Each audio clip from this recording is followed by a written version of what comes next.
Meus irmãos, quero convidar os irmãos para lermos no texto de Mateus, capítulo 5, versículo 13. E enquanto os irmãos estão abrindo a palavra de Deus, nós, complementando ainda os recados que foram dados pelo nosso irmão presbítero Eduardo, no dia 21 do mês de março, nós teremos uma reunião aqui com a liderança da igreja, a partir de 3 horas, tá bom? Então, nós contamos com todos aqueles que exercem a liderança na igreja para essa reunião, né? Nós tivemos uma reunião com a igreja antes do início do ano e agora nós vamos ter com a liderança, tá? Então, sua presença é muito importante, tá? Outra coisa, nós colocamos lá no grupo da igreja uma enquete sobre o evangelismo. E colocamos na segunda-feira, se eu não me engano, tá? E até agora 12 pessoas votaram na enquete. Então precisamos de uma adesão maior, tá, irmãos? A votação é simples, é muito simples. Você vai abrir a enquete, vão ter 2 perguntas lá e você vai responder com facilidade, tá? Sem dificuldade nenhuma, tá bom? Nós precisamos da participação da igreja para decidir que dia nós vamos separar para esse evangelismo da nossa vizinhança, tá? A proposta do conselho não é ir para outro bairro, não. É evangelizar aqui as nossas ruas ao entorno da igreja. Então, precisamos da adesão da igreja nessa enquete. Então, se você ainda não votou, né? Eu sei que as nossas vidas são muito corridas às vezes, né? Mas se você ainda não voltou, vai lá, né? Abre a enquete que está no grupo da igreja e vote para nós tomarmos assim uma decisão e, é claro, começarmos a evangelizar a nossa vizinhança, tá bom? Então, se você não participou, vai lá e participa, tá? Enfatizando a questão do aniversário da igreja, né? Dia 14 e dia 15, como nosso irmão presbítero Eduardo falou, tá? Uma curiosidade, antes de fazermos a exposição, é que no ano passado eu estive aqui no aniversário da igreja, como visitante, né? Estivemos como visitante. E hoje, pela graça de Deus, estamos como pastor. Então, um momento muito especial. O aniversário da igreja, para mim, se tornou duplamente especial, né? Glória a Deus, louvado seja o nome do Senhor. Vamos, então, à leitura do texto de Mateus. Leia comigo, capítulo 5, versículo 13, que diz assim a palavra do Senhor, todos juntos. Vós sois sal da terra, se o sal, como para nada...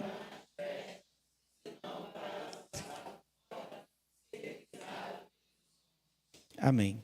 Palavras do nosso Senhor e Salvador Jesus Cristo durante o seu Sermão do Monte, a exposição do Sermão do Monte, em que ele traz ensinamentos maravilhosos e ensinamentos que são marcantes, né? Ensinamentos que são um divisor de águas, uma nova proposta, uma nova perspectiva a partir do olhar do Senhor e do Salvador das nossas almas, né? O texto utiliza a linguagem da metáfora. A palavra de Deus utiliza muitas metáforas, né? Tanto no Novo Testamento quanto no Antigo Testamento. No Novo Testamento, uma das mais belas metáforas é o capítulo 15 do Evangelho de João. Quem é a videira? Quem é a videira? Jesus é a videira. E você é o quê? Os ramos. Olha só. Que coisa linda, irmãos. Que comparação maravilhosa. Que comparação belíssima, né? Fala sobre vínculo, fala sobre conexão, fala sobre intimidade, né? Sobre proximidade. Você e Jesus são próximos. Você e Jesus têm um vínculo, né? E quanto mais você se alimenta de Jesus, mais você faz o quê? O que diz? Dá frutos. Glória a Deus, louvado seja o nome do Senhor, né? Outra metáfora lindíssima no Antigo Testamento é a metáfora presente no capítulo 1, primeiro capítulo de Salmos, né? O justo é como a videira plantada junto ao ribeiro das águas, né? Que no seu tempo... Exatamente, irmãos. Olha que metáfora belíssima, né? Você consegue discernir a metáfora do Salmo de número 1? Antes de usar a metáfora, ele fala da Torá. Meu prazer está na lei do Senhor e na sua lei medito dia e noite. E aí, depois dele citar a Torá, vem a metáfora. Então, vamos identificar rapidamente aqui, né, na metáfora, o seu papel. O justo é como árvore plantada junto ao ribeiro das águas. Quem é a água? É representado pela Torá. A palavra é água. E o justo que está plantado junto ao rio, que é a palavra, que é o próprio Cristo encarnado, ele é alimentado por essa água, né? E sendo alimentado por essa água, a videira, a árvore faz o quê? Ela fica frondosa. Olha, mais uma vez, a metáfora falando de vínculo, de proximidade, de intimidade. Quando você tem intimidade com Cristo, a sua vida fica uma bela vida, uma bela árvore frondosa. Mas quem não é alimentado por esse rio que é Cristo, o que acontece? O ímpio é como a palha que o vento espalha. Tem vida no ímpio não, gente. O ímpio é seco, sem vitalidade, sem vida, sem a vida eterna, sem a presença de Cristo no seu coração. Mas voltemos aqui para a metáfora que é utilizada no Evangelho de Mateus, capítulo 5, versículo 3, que diz que você é o sal da terra, que eu sou o sal da terra. Nós somos o sal da terra.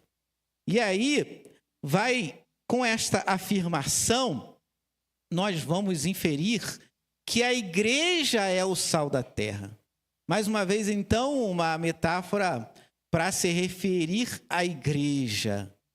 Você é o sal da terra. Quem gosta de cozinhar aqui, né?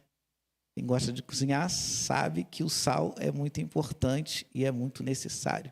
É claro que algumas pessoas não podem comer sal em muita quantidade, ou a maneira do sal, né? Senão a pressão dá uma subida lá, né?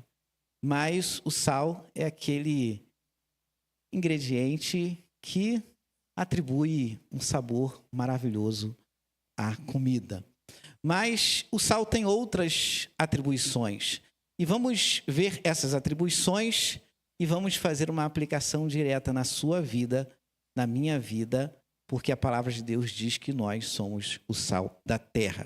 Em primeiro lugar, meus irmãos, o sal é antisséptico, ele inibe a decomposição.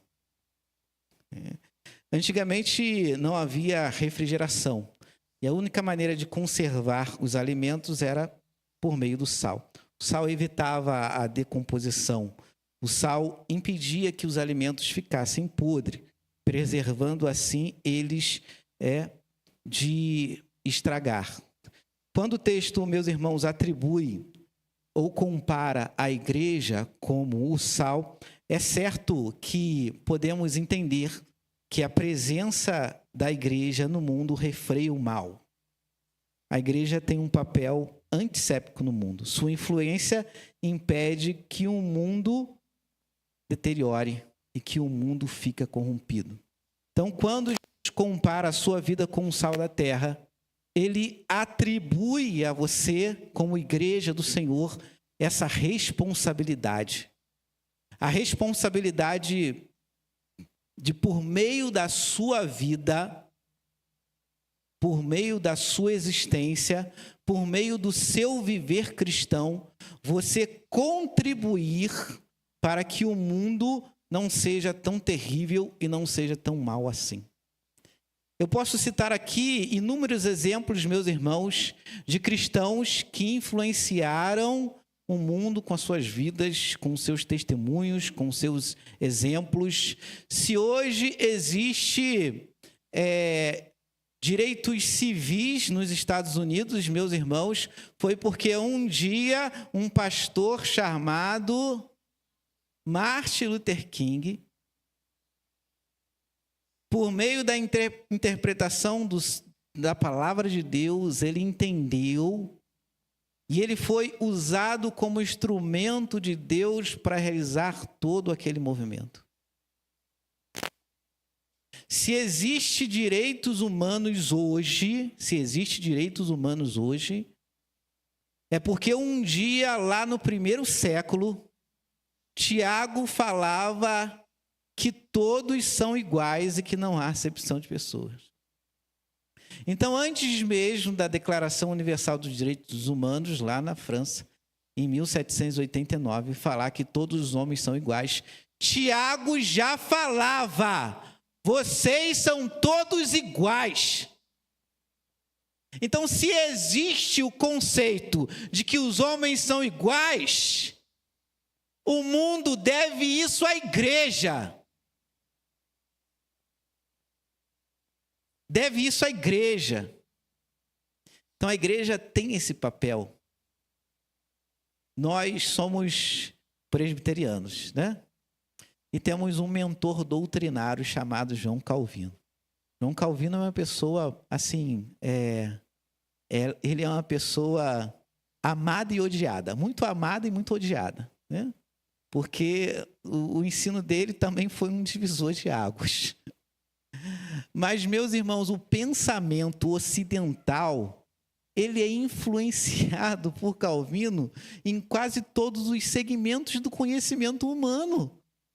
Quando se fala em direito, quando se fala em história, quando se fala em filosofia, quando se fala em antropologia, quando se fala em teologia, quando se fala em economia, está lá o pensamento do homem influenciando tudo, gente.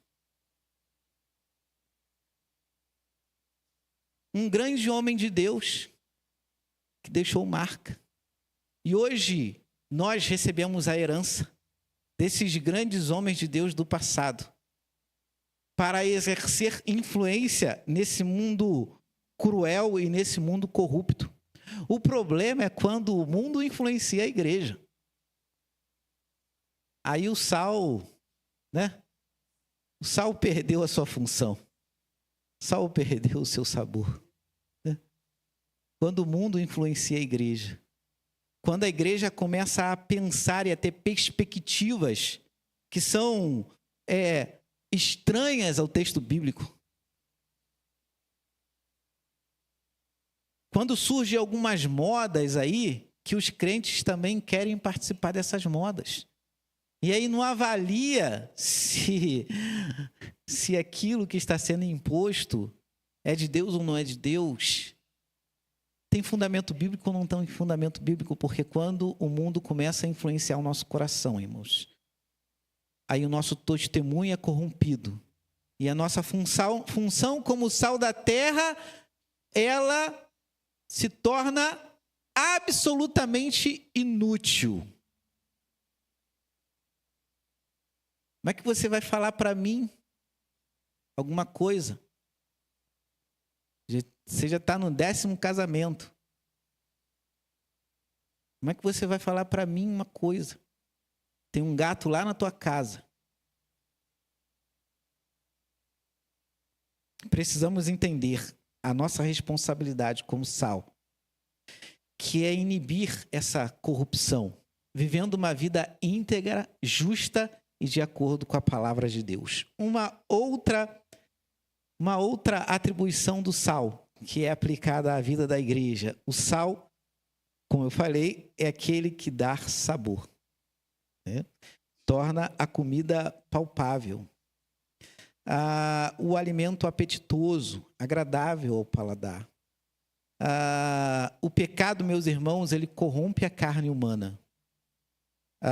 O pecado, ele escraviza. E a presença da igreja nesse mundo corrompido é um antídoto contra esse pecado que cada vez mais, meus irmãos, toma proporção toma uma proporção enorme.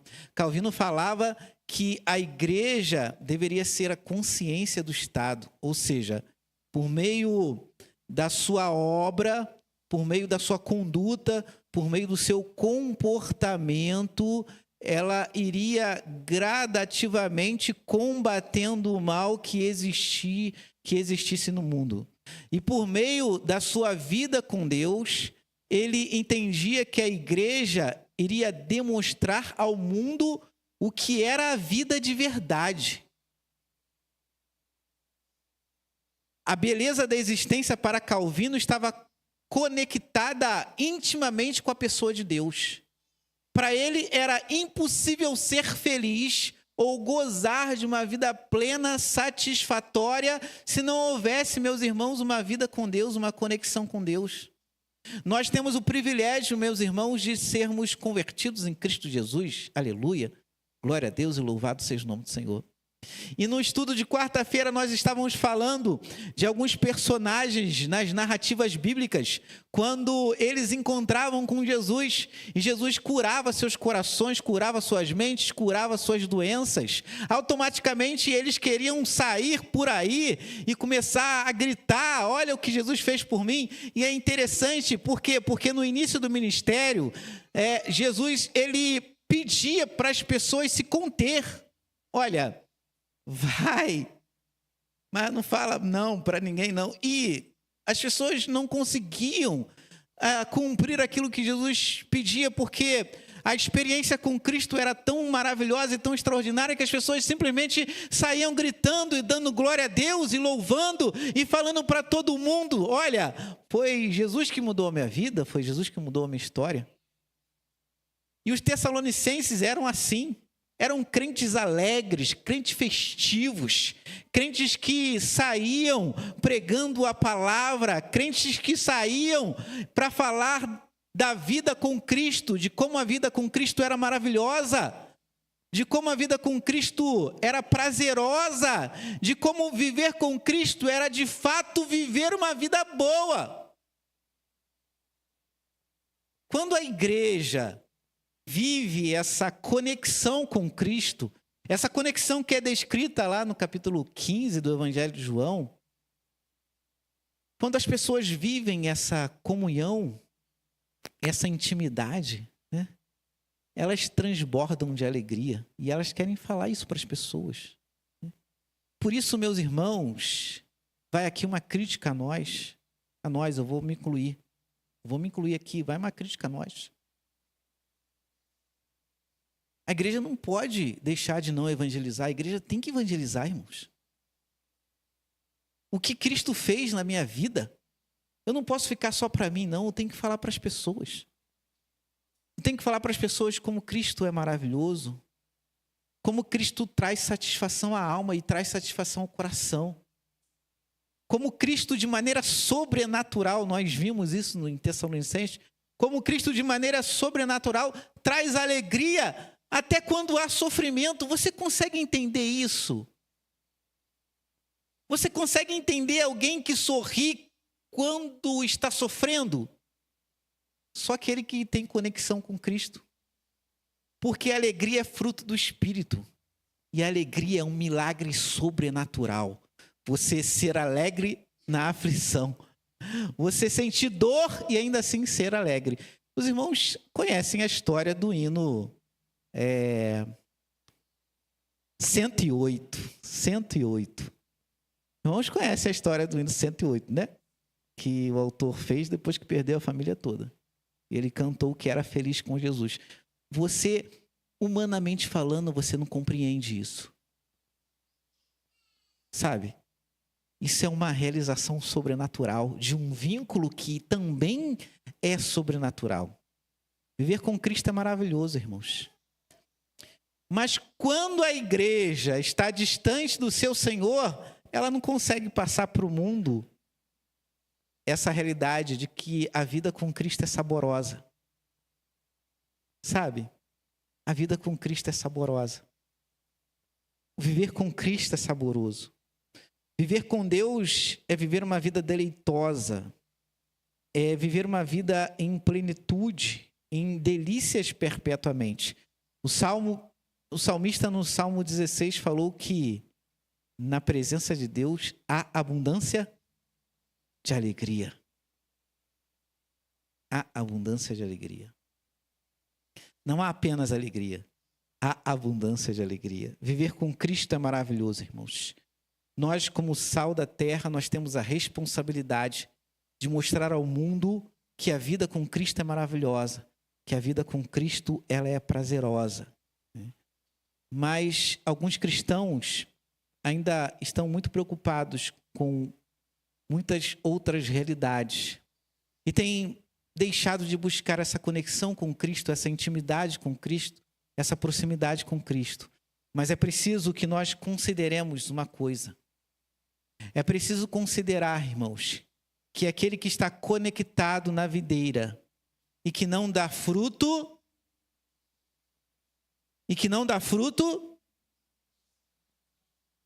é cortado e lançado aonde? Ô Jesus amado. Viver com Cristo, irmãos, imputa a nós também a responsabilidade de viver uma vida frutífera. Ô crente, tu tem que dar fruto. Porque se tu não der fruto, tua vida está perigando. Tua conexão com Cristo está perigando. Mas como é que é isso, pastor? Como é que é isso? Algumas coisas são mistério, irmãos, nós não entendemos. Uma coisa eu sei, eu creio no que o texto está dizendo. E é nos dada a responsabilidade como sal desta terra, demonstrar que a vida com Cristo é maravilhosa. Uma outra característica que podemos atribuir à igreja como sal da terra é que o sal, meus irmãos, ele provoca sede. Uma comida muito salgada vai te dar sede, né? Além de aumentar sua pressão. Além de aumentar sua pressão, ela vai te dar muita sede. Quando a igreja tem essa conexão com Cristo, ela provoca neste mundo o interesse pelas coisas de Deus. Ela provoca nesse mundo o interesse pelas coisas de Deus. Quando a igreja, ela transborda a presença de Jesus, quando a igreja, ela transborda essa realidade espiritual, esse deleite maravilhoso, ela suscita nas pessoas o desejo de participar, o desejo de conhecer, o desejo de experimentar essa realidade maravilhosa. Nos grandes avivamentos que aconteceram nos Estados Unidos, nós comentamos aqui também, na quarta-feira, nos grandes avivamentos que aconteceram nas igrejas presbiterianas e congregacionais e metodistas americanas, né, no século XVIII, no início do século XVIII, provocou, meus irmãos, provocou uma imensa onda de conversão nos Estados Unidos.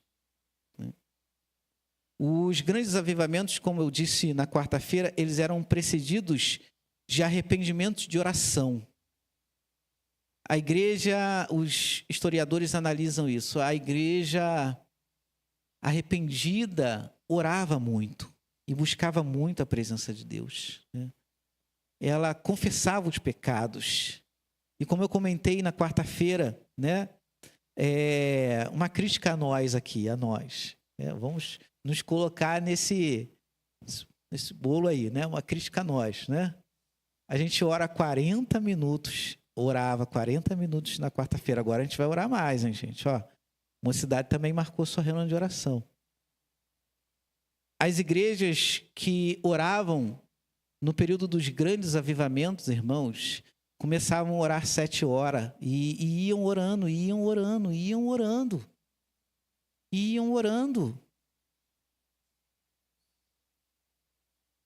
Os que iam trabalhar, os que voltaram do trabalho, os que saíam do trabalho, voltavam para a igreja orar, não ia para casa, voltava para a igreja orar. Como resultado disso, meus irmãos, aconteceu os grandes avivamentos americanos no século XVII. E a proporção dos grandes avivamentos foi uma coisa extraordinária, uma onda de conversão, irmãos, extraordinária. Uma onda de conversões extraordinárias. Há relatos que, se você não olhar pela fé, você não vai acreditar. Se você não tiver uma visão de fé, você não vai acreditar. Porque há relatos escritos, irmãos, de que as pessoas, elas sedentas e desesperadas, elas iam para a igreja sem receber convite nenhum. Elas simplesmente iam para a igreja porque queriam ouvir a mensagem, queriam ouvir a pregação. E a pregação era uma pregação avivada, mas era uma pregação contra o pecado. Contra o pecado era denunciado, né? Hoje, se o crente começar a ouvir muito sobre pecado, ele começa a reclamar. Pô, o pastor está falando muito de pecado, gente. O que é isso? O pastor só quer falar de pecado.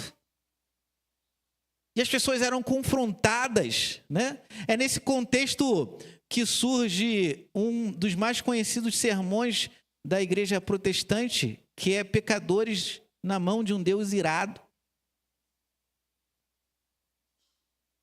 E pregava-se contra o pecado.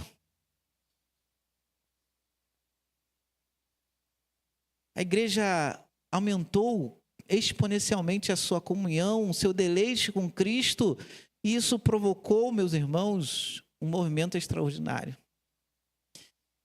E hoje nós falamos em avivamento, mas nós falamos de um avivamento sem conexão com o Altíssimo. Como é que pode uma coisa dessa? Sem uma intimidade com Cristo. Não tem espiritualidade sem Jesus, meus irmãos, e não tem avivamento sem o Salvador. É para buscar a presença dele incansavelmente e desesperadamente. Quando a igreja, ela transborda a presença do Espírito, ela suscita nas pessoas o desejo de conhecer a Deus.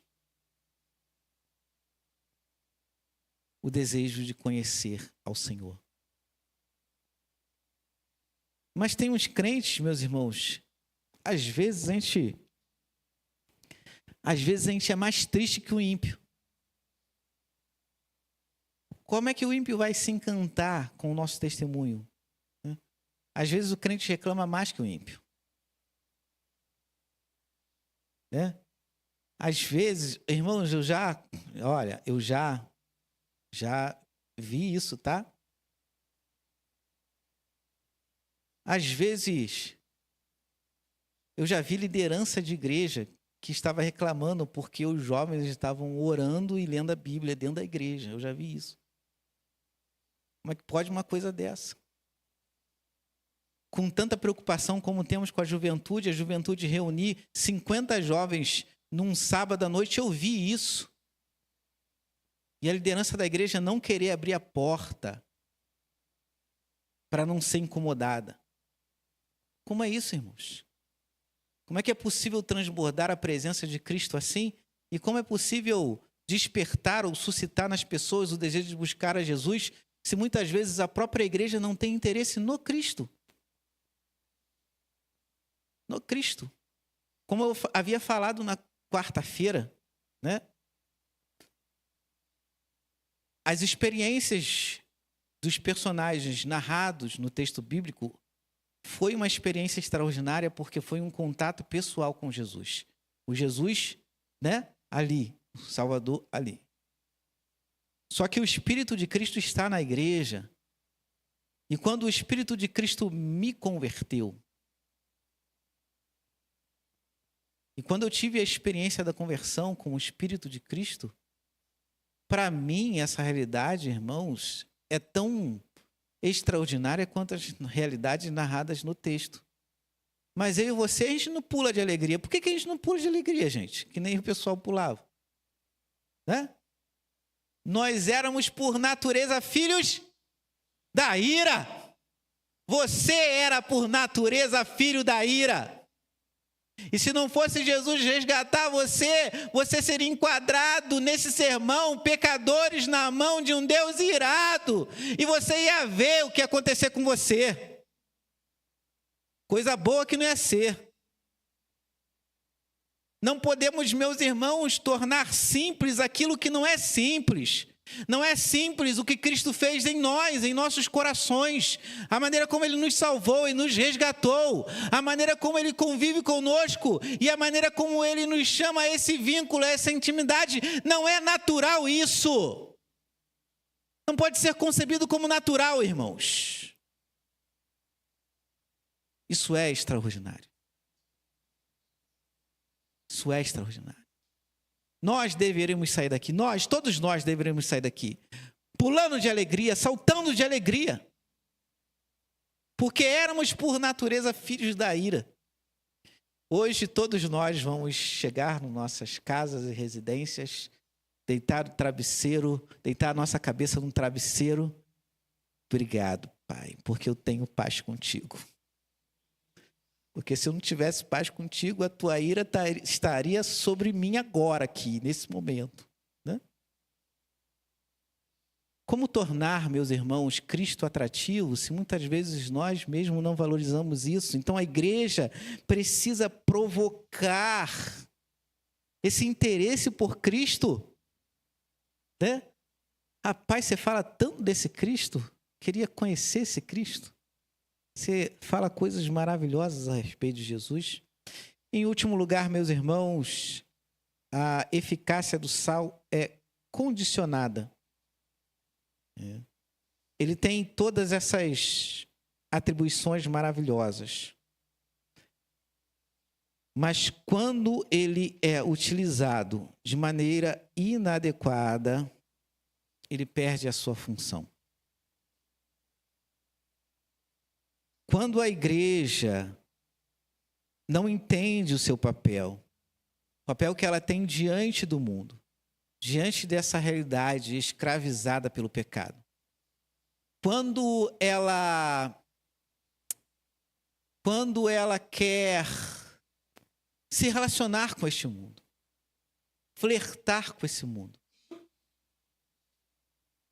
então ela deixa de seguir as orientações de Jesus sobre ela ser o sal da terra. E ela passa então a ser influenciada por esse mundo. Passa a ser corrompida por esse mundo. Sendo a igreja corrompida pelo mundo, todas as outras funções que ela tinha como sal deixam de existir. Deixam de existir. E eu estava conversando com a Patrícia, né, sobre a próxima geração. Né? Porque, olha, irmãos, nós tivemos aqui ontem, né, no aniversário da Federação da SAF, 64 anos de pura bênção. E o trabalho sendo realizado. Né? E as irmãs sendo abnegadas, né, e realizando trabalho tantos anos. E aí eu fico pensando na próxima geração. Sabe? Hoje a gente tem pessoas que realizam trabalho. Hoje a gente tem pessoas que mobilizam os cristãos para fazer doações. Né? Aí a gente vai lá para o desafio Jovem Ebenezer. Doações para o IMPA. Doações para as instituições da Igreja Presbiteriana, não apenas, mas para outras igrejas também. Eu fico preocupado se essas irmãs serão...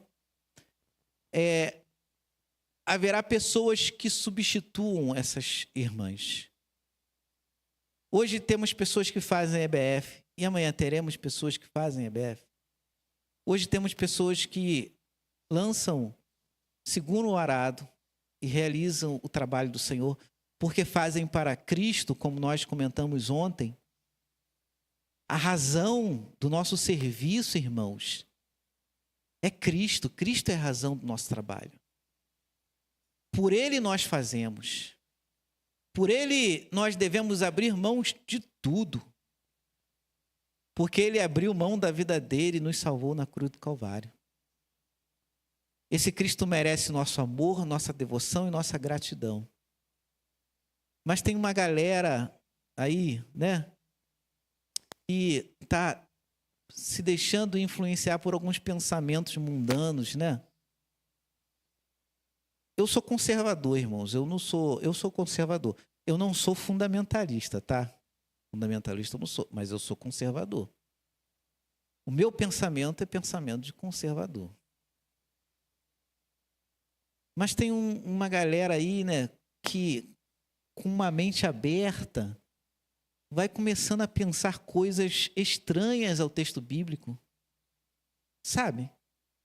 Tentando alinhar ao texto bíblico umas ideologias aí que são estranhas ao texto bíblico, sabe?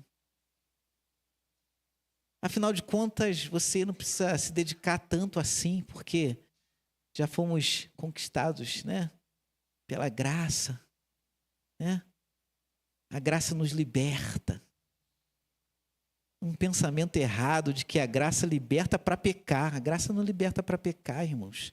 A graça liberta para a santidade, para a santificação. Então a gente fica preocupado, né, com a próxima geração da igreja. Se vai ser tão comprometida com Cristo assim, ou se vai flertar com o mundo, achando que é possível viver uma vida mundana e uma vida cristã ao mesmo tempo. Considerar apenas alguns princípios cristãos e deixar outros princípios de lado. Quando a igreja entende que isso é possível, então a igreja perde a sua finalidade, a sua função, o seu propósito e o seu objetivo diante do mundo. Mas que, em nome de Jesus, irmãos, esse texto nos conduza a uma reflexão séria sobre a nossa vida com Deus. E a responsabilidade que Jesus atribui a cada um de nós quando fala que você é o sal da terra. Que você é o sal da terra, que eu sou o sal da terra. As responsabilidades que são imputadas a nós por meio dessa afirmação que Cristo faz de você, de mim, de nós, que somos discípulos do Senhor. A não ser que não sejamos discípulos. Aí o texto não é aplicado a nós. Ah, eu não sou discípulo, então o texto não é para você. Agora, se você é discípulo, o texto é para você. Então, seja sal da terra, né? Seja sal da terra por onde você for, tá?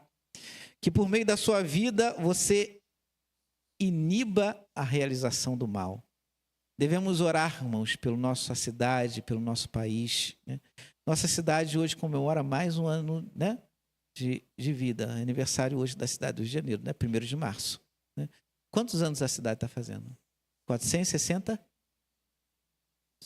460?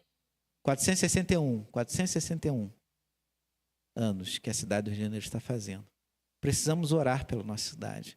Precisamos, através do nosso testemunho, meus irmãos, ser, de fato, como Calvino falou, a consciência desse mundo mau e desse mundo corrupto. Precisamos, por meio das nossas vidas, dar sabor a este mundo. As pessoas devem olhar para nós e ver, através da nossa experiência, irmãos, que a vida com Cristo é uma vida o quê?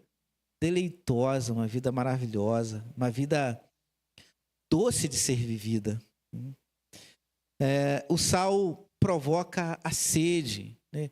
Que você provoque o interesse das pessoas em conhecer esse Cristo. É claro, se nós damos um mau testemunho, irmãos, as pessoas não vão querer conhecer o nosso Cristo. Mas se nós transbordamos a presença desse Cristo, certamente devemos suscitar nas pessoas sede de conhecer a Deus. A igreja tem essa responsabilidade. Em último lugar, a igreja não pode ceder de maneira nenhuma às influências do mundo. Ela é que tem que influenciar. Que o Senhor nos ajude nessa tarefa, irmãos. Que é uma grande responsabilidade que é dada a cada um de nós. Mas que no tempo oportuno será cobrado de cada um de nós. Que Deus assim nos ajude. falamos de comunhão,